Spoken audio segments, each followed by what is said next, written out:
sunu frère Ndoye Laxas ba tey Ndoye Laxas ñëw na Dakar comme ni leen ko waxee woon ñu ngi koy faj. Ablaye Adara xoolal maye bi ma sol laay maa lay bëggee laay xoolal maye bi ma sol gaan laay sa mayo bi laa sol de mayo AS Douane laa sol tey.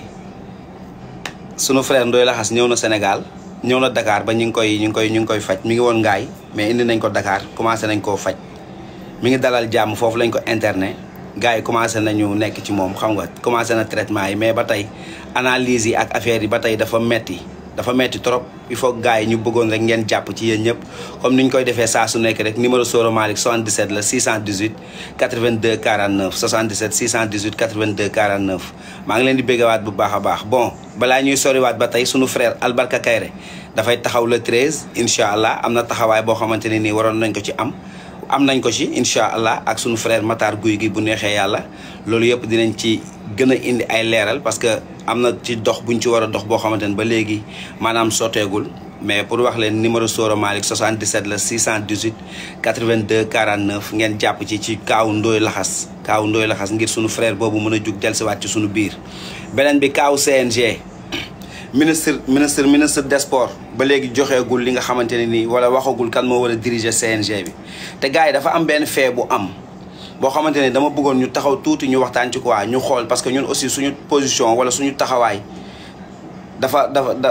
dañ ko war a xoolaat ñun waa làmb parce que man je peux pas comprendre ministre des sports dafa bind benn article wala dafa bind benn communiqué pour xam le ni semaine passée mënoon nañ def continuer activités yi pour wax ni nañ continuer activités yi war a am ci week-end bi ci làmb mais ministre bi moom notification boobu mi ngi ko notifié le 25 lañ notifié loolu mais waa làmb ñi ngi jot notification bi le 26 ci 13h man mënuma comprendre directeur administratif bu CNG lan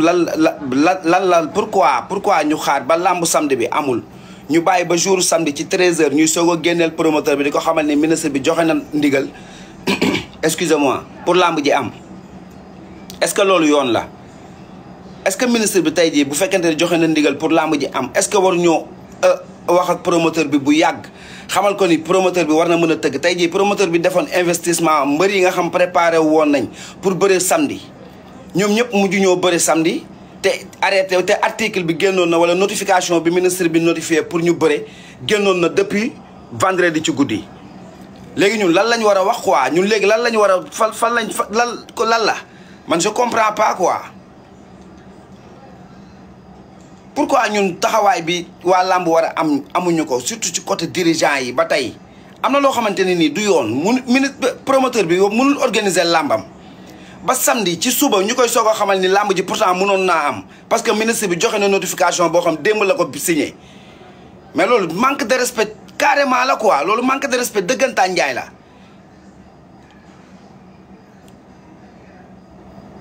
loolu dafa nañ ko xoolaat. ñu jël seen xaalis def ko ci làmb bëgg làmb yokku ñu jël seen xaalis def ko ci làmb mënuma comprendre nit ki def làmbam. ba ñu ñëw ba vendredi ñu ne ko ministre bi nee na mënatoo def làmb parce que ministre bi dafa aj lépp luy activité ci côté làmb parce que nommeegul président CNG ñu ñëw léegi ba samedi vendredi lañ wax loolu ñu ñëw ba samedi le lendemain ñu ne ministre bi nee na làmb mën na am Idzo nga ne làmb amul njëriñ amul problème yow duñu wax ak yow ci loolu nañ ko xoolaat bu baax a baax loolu lu am solo la parce que gars yi làmb ji mi ngi doxal am na lu muy doxal ci dëkk bi loolu nañ ko bàyyi xel bu baax a baax macha allah ñuy bëggewaat ñëpp bu baax a baax di encourager promoteur bi nga xamante ne samedi moom la loolu dal ci kawam di encourager aussi Mbewaan parce que làmbam dañoo annoncé ne du am ba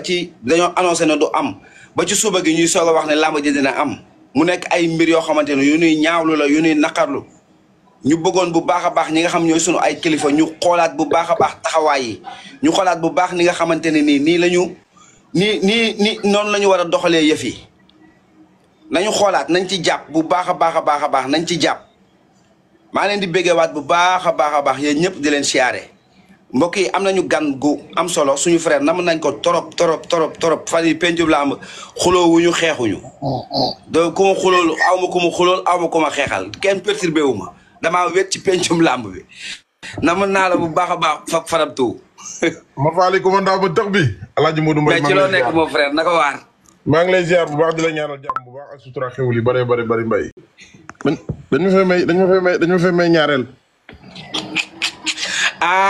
wóor na te xam nga ne géwél dëkk bu mu dem dafa war a am jabar waaw dafa war a am jabar loolu de dëgg la loo taxoon ma ko géwél yi barkeel waaw billaay walaay da ngay maar wala njaboot gi yaatu njaboot gi daa war a yaatu ñuy lekk ci bool bu mag loolu li koy waral mooy dëkk boo dem nag fa war a am jeeg mais Fadam loolu géwél bu ko dee def gudd fan de Fadam man Modou Mbaye mosuma yaakaar di nga am miskil li nga amee jabar laa doo gis sa miskil te entraîné nga ko ne ci réew mi Fadam jabar ku nekk da ngaa wane ne lamb sama intérêt bopp rek moo ci ñor maa ngi lay woo dëgg la Fadam mi ngi wuy téléphone ñu xaar mu ñëw waaw ku ci nekk da ngaa wane ne lamb sama intérêt bopp rek moo ma ci ñor sama intérêt bopp rek moo ma ci ñor te Modou Mbaye uude nu mu la gisee rek la lay ëwalee noonu rek la lay ëwalee wallaay ministre bi tey jii nawetaan kenn amul droit mu des benn fan nga ne da ngay andi la match bi te dese amul wala dara lu urgent amul wala président waxul dëgg la amul benn kenn ku ko ñemee def laax ci nawetaan laa la amul kenn ku ko ñemee def dëgg la promoteur bi investir xaalisam jaay ay billets dara desul lu amateur yi ñëw wàllu yant mu jaay ay billets dugal recette bi mu amoon ci làmb mbëri ñëw bëri si mbëri togg seen añ def seen lépp mbëri ndugg lépp ñu def ko ñu ne làmb ji annulé nañ ko ndax ministre bi nangam ak nangam dëgg la loolu dafa terre à terre ci làmb dafa terre à terre dafa war nañ dépasser niveau boobu Fadam dama ne dafa terre à terre Modou Mbaye dafa terre à terre loolu waa làmb sax waruñ tuñ ko xalaat dëgg la te fi làmb jëm Modou Mbaye fi làmb jëm ministre bi nañu tànnal kii waa làmb bëgg loolu Fadam loolu mooy wax bi waa làmb war a wax waaw nañu tànnal ki ñu bëgg nañu tànnal ki nga xam ne moom la waa làmb soxla dëgg la li tax ñu war ñoo tànnal mooy Modou Mbaye fi làmb jëm làmb rek moo ci tumuranke dëgg la làmb rek mooy tumuranke Modou Mbaye mais Fadam làmb mais Fadam làmb état partenaire am la état moom moo ñu diriger suñu partenaire la parce que le état li tax ma ne la partenaire u làmb la làmb ñi koy doxal ay privé lañ Modou Mbaye ban moyen nga sol nii may AS Douane kan moo ko ëpp doole ci réew mi Douane kan moo ko ëpp doole ci réew mi Douane sénégalaise équipe yi pour mu mën a doxee ci entreprise lañ ko jël sës ko ci mooy ci équipe boo xam ne ñoo am li ñuy dugal ci réew lañ leen sës ñuy waa Douane dëgg la mu am jaar am port am ñëpp mais làmb ay ndaw ñoo ci daje te xoolal football bi li muy am doole li làmb di dugal ci ndaw ñi li làmb tourné ci ay ndaw li làmb may ay ndaw sens ci réew mi amul benn sport bu ko may sens ci doomu réew mi déedéet ñaata xale nga gis tey jii bu ñu tourné wu ngir làmb Modou Mbaye buñ demee ba géej gii buñ demee ba xale yi lab gi wàññeeku waaw yan jour la xale daan lab dimanche boo xoolee dimanche moo ëpp jour yi ndaw yi Sénégal yi dëgg la c'est vrai bu ñu demee ba ndaw yi bëri labatuñu ci làmb moo tax ndax làmb moo tourné ndaw ñu bëri ba dimanche nga xam ne xale dañuy fukki ci làmb bu dimanche dañaa stade laa jëm léegi loolu ñu bëgg tëjal sa micro bi dëgg la léegi loolu ñu bëgg a xañ ndaw ñi ngir seen bànneexu bakkan kese tax li am ba am mooy dañoo soxla ku am dignité ku am personnalité ku am kàddu ci kanamu kilifa yi koo xam ne bu waxee ñu dégg ñu xam ne làmb am na ay njiit dëgg la soo gisee gars yi nekk ci di rey seen bopp yëpp mooy dañoo amul ku am kàddu ci kanamu njiit yi gor du doyadi gor doy am personnalité gor da ngay am dignité ministre bi képp comme ñuy tegal fii nañu tegal ko xam ne nii coonay làmb ak soxlay làmb moo ko tax a jóg. ba pare ku bëgg làmb dox parce que Fadam am na ñoo xamante ne nii bëgg nañu tey ñu jox leen làmb te bëgguñu làmb dox. mais Modou Mbaye du jeex. waaw te loolu ministre bi daf ko war a bàyyi xel bu baax a baax dafa am ay nit yoo xam dañu nekk ci làmb liggéeyal làmb sonn ci làmb te tey waa làmb bëgg nañ ñoo ñu jiite leen. gis nga Modou Mbaye lii ma lay wax nii lu jar a bàyyi xel la. kan moo war a jiite làmb nan la war a mel.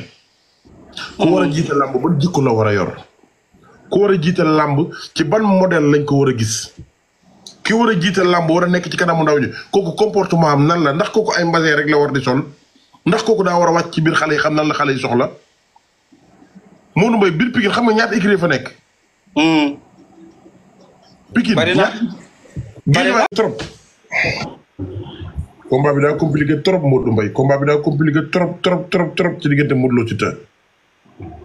li tax mu compliqué man moom xam naa ne combat bu métti la. combat bu métti la Siteu di bëre. waaye li ma ciy wax rek benn point leen rek laa ciy wax.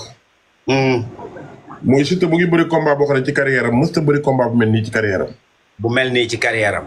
c'est la première fois. te mësta am adversaire à part Lac de Guiers numéro 2 sax Lac de Guiers numéro 2 sax mën nañu wax ne Modou Lo da koo rawee. Lac de Guiers sax du Modou Lo. du Modou Lo mën nañu wax ne. kon ñuy doog wax ne Siteu mësta am adversaire bu am 50% wu Modou Lo. waaw déedéet. dëgg la. barki démb daa am lu ma wax dama ne leen bu Siteu xoolee ne Balla Gaye numéro 2 nii la daanee Modou Lo bu ñëwee bërsi ak Modou Lo noonu bu bërsi ak noonu Modou Lo day juum. day dem xoole ji fan la Modou Lo jaar ba daan Ama Baldé fan la Modou Lo jaar ba daan waaye du xool nu leen Modou Lo daane de day dem liir ji yan faay la fa Modou Lo def pour moom mu mën faa jaar exploité ko. looloo moo tax Modou Mbaye combat boobu man ci sama xalaat bu gàtt man Fadam sama xalaat bu gàtt.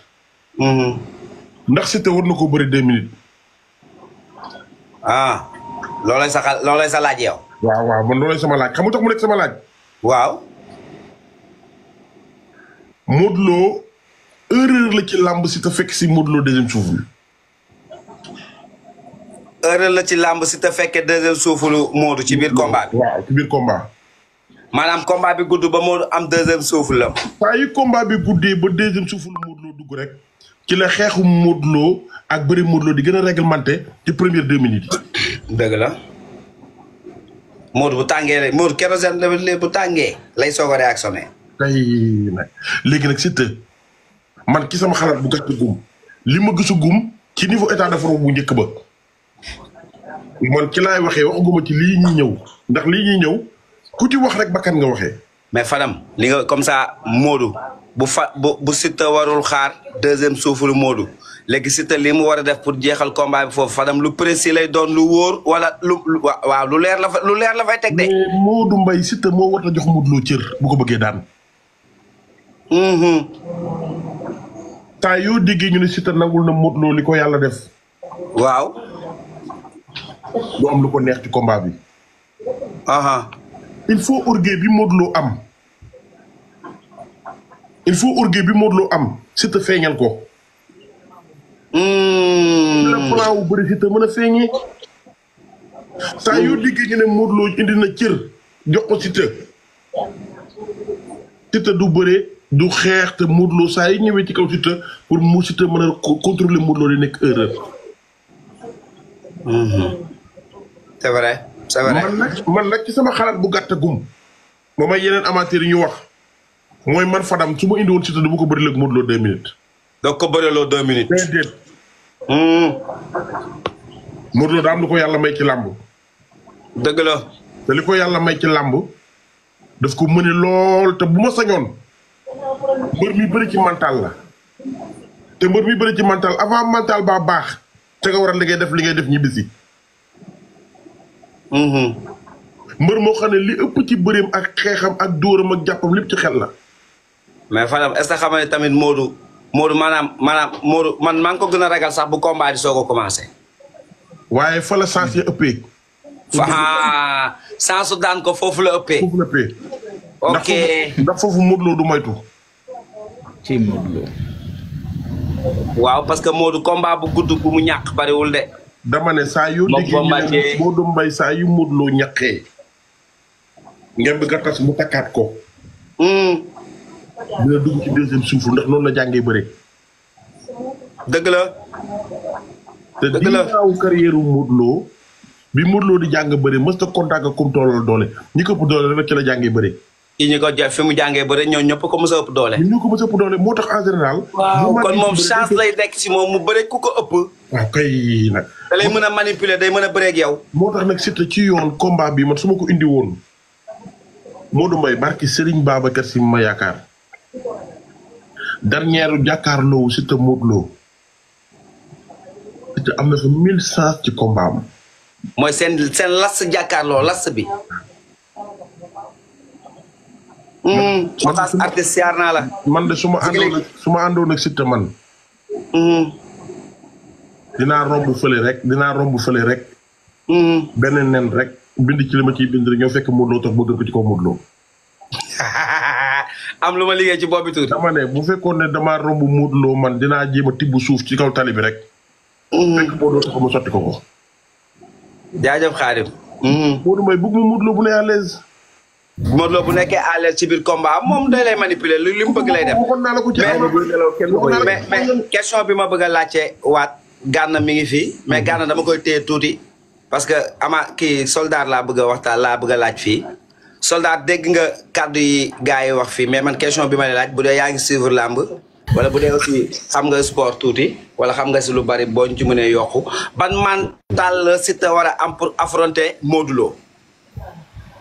waaw Modou Mbaye maa ngi lay nuyu di nuyu Fadamtu di nuyu ñi nga xamante ne ñu ngi ci panel bi yëpp di leen siyaar.